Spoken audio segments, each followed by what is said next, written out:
Yon. Morning everyone. Dayo tayo. And welcome back for another video. So invite muna kayo guys, siyempre sa ating YouTube and Facebook page natin. Pinag-isa ko na dahil pareho lang naman ang pangalan. TRD Parts sa Facebook at YouTube channel natin. Papakita natin siyempre yung screenshot ng ating page at screenshot din ating YouTube channel. Para hindi kayo mahirapan na just in case. So search nyo at maging interesting sa inyo itong mga ganitong klase na video. Pakihit na rin ang notification bell sir. Tsaka pa-subscribe na rin please. And nandito tayo ngayon sa Valenzuela City na meron tayong kakabitan. 2023 na Conquest 4x4. This is equipped with the 2.8 engine. Siyempre since 4x4 to. So ang kakabit natin dito Valenzuela City. Layo-layo na natin ha. Hindi inabot ni sir. Yung 2023 kasi nalabas. Siguro to 2 months daw. Siguro kung na-delay ng kuha si sir ng Conquest niya, baka meron na rin tong aircon. Kasi yung 2023 din, mga latest siguro mga a month ago naglabas na si Toyota ng yung 4x2 lang nila sir ha. According trivia lang tayo ha.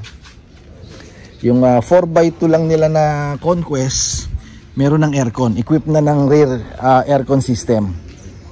Okay, 4x2 lang yon. What more kung 4x4. So medyo na late lang siguro ng konti. Kung nakuha lang ni siguro ni sir to na mga 1 month ago, baka may aircon na rin to. So anyway, yung hinabit naman kasi sa Hilux, sa Thailand kasi equipped na yung mga Roco nila ron. And lalo na yung GR. Okay, so original itong kakabit natin sa kanya kung ano yung ginamit sa Hilux ngayon.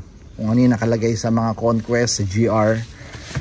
Ito rin yung gagamitin natin. Ito yung rear aircon vent. Ito yung dock. Ito yung link. Gagamitin natin. At papakabit na rin syempre ng wireless charger. Yun. Another trivia, yung mga Roco GR sa Thailand equipped na. From the factory, meron nang nakalagay na wireless charger. So sa atin, syempre, nakakapagtaka doon. Wala pa. So balik ako guys ha. Babaklas lang kami. Kaya alis. So first, syempre binaklas natin yung center panel. Okay, ma-confuse guys kasi hindi na mga old type ng mga di ba, mga lumang sasakyan kasi maraming tornilyo. Ito hindi ganoon na karaming tornilyo, more on bolt in ito. Mga clip. Tingnan lang natin yung cover ni stock. Kung saan papalitan natin ito. Para doon mag-flow yung aircon niya sa harap.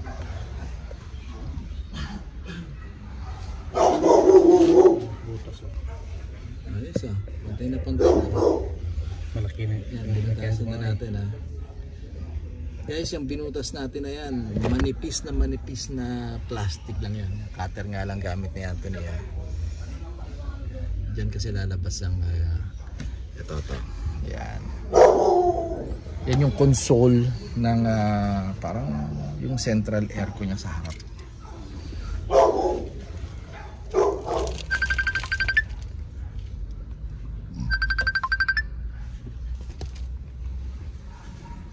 So na-connect na natin yung link niya at yung dock. May tawa ka. Pasok ka pala? Wala. Sa Valenzuela ako. Sige.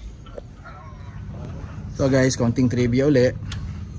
Si Toyota kasi, particular dito sa Hilux, yung design ng console na yan, yung forma ng console, parehong-pareho pa rin ang ginagamit o ang pinagayahan ng 2024. Kung ano yung ginamit sa 2016 na Hilux hanggang 2024, pareho. Okay, so ang ginawa nila ngayon, gumawa sila ng ganito, ng dock para magkaroon ng aircon sa likod. Kaya ang system ngayon, pwede natin gamitin itong mga ginawa nilang duct. Since pareho yung design, pareho ang interior, na ikakabit natin ngayon yan. Kaya yung center console na yan, pag tinignan mo ang 2016, pag tinignan mo ang 2024, pareho pa din. So bakasin natin yung cover. Tulad nito, may cover lang to. Makikita nyo rin to sa 2016. Tanggalin nyo lang yan. Yung ginawa ni Toyota, nag-design siya ngayon na mag-fit dyan na aircon vent. Tanggal natin to. May clip lang to sa gilid.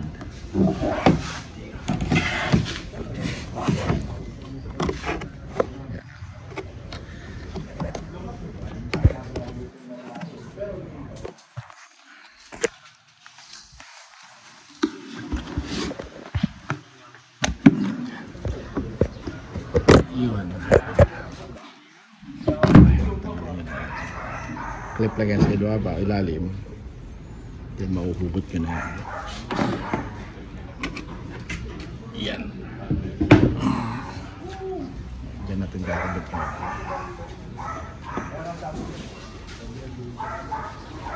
So huwag nyo muna kakabit yung rear aircon's vent ha. Kailangan may install muna natin tong center console nya. Dahil dito lalabas yung hangin o yung end ng duct na kinabit natin doon sa auto. So na-plug na natin yung wireless charger. By the way, pakita natin ha. Original itong kinabit natin kay sir. So try natin. So na-plug na natin to. Standby mode. Yan, kulay blue. Na-on. Yung gamit ni sir, sabi niya iPhone 12. Laki.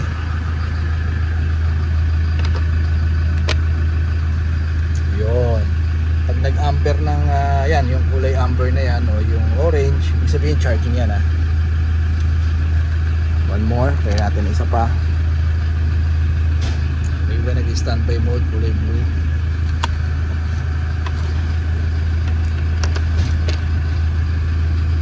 Yun, charging.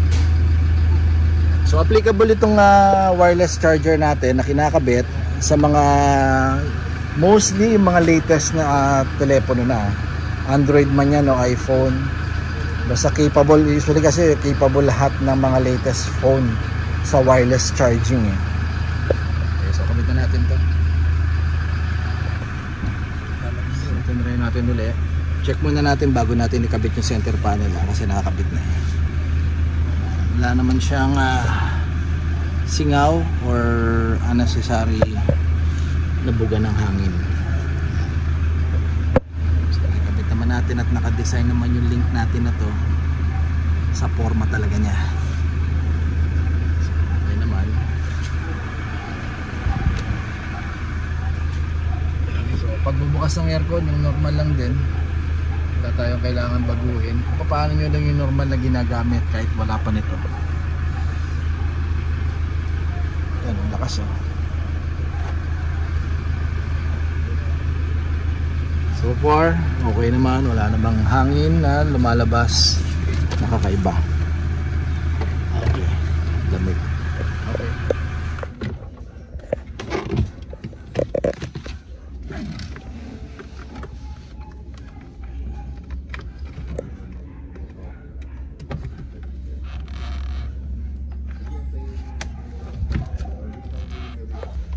So kabit na natin to. Yan, dito lalabas yan.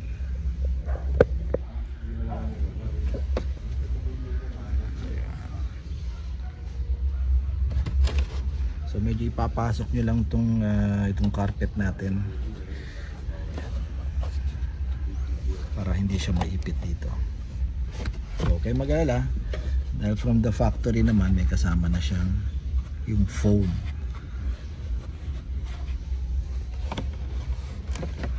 Hindi lumabas yung lamig or yung hangin. Ayan. Ayan.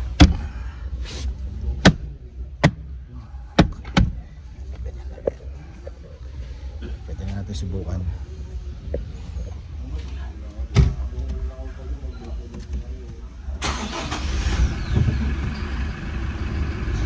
Hindi na patay. Anyway, so final video tayo.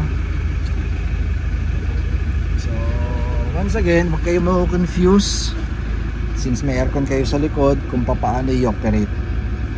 Dahil again, ito ginawa natin to, yung installation o yung pagkakabit kasi nito, wala pong bagong linya, wala tayong tinap na wiring. So definitely yung control nito nandoon pa rin sa harap. Kaya kung paano kayo gumamit ng aircon o magbukas, mag-operate ng aircon nyo nang wala pa nito, ganun din po ang gagawin sa ngayon o gagawin nyo ngayon. Bukas lang, huwag nyo lang yan. Yan, may hangin na, naramdaman na natin yung hangin. Dahil automatic na rin, since bukas yung aircon mo sa harap, bukas din tong likod. Yan, yan, medyo malakas. Yan, malakas na. Upo lang ako ng normal na upo na nakasandal yung likod, umaabot sa mukha ko yung buga ng aircon. Yan. So ganun din, syempre meron din tong block or i-on, i-off nyo lang yan para walang hangin. So try naman natin yung wireless charger. Sige, ito na, open mo, on muna natin. Yan, then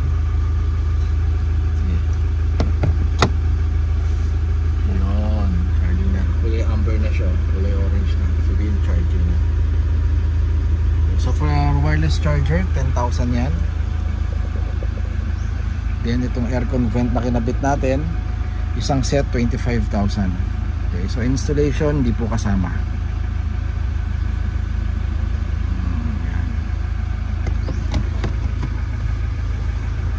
So again, applicable ito sa lahat ng 2016, mapaanong model, mapaanong variant yan ng Hilux hanggang 2024, kasi yung mga base model ng Hilux 2024 hindi pa equip, maliban dun sa Conquest at sa GR na meron ng aircon vent system o rear aircon vent system.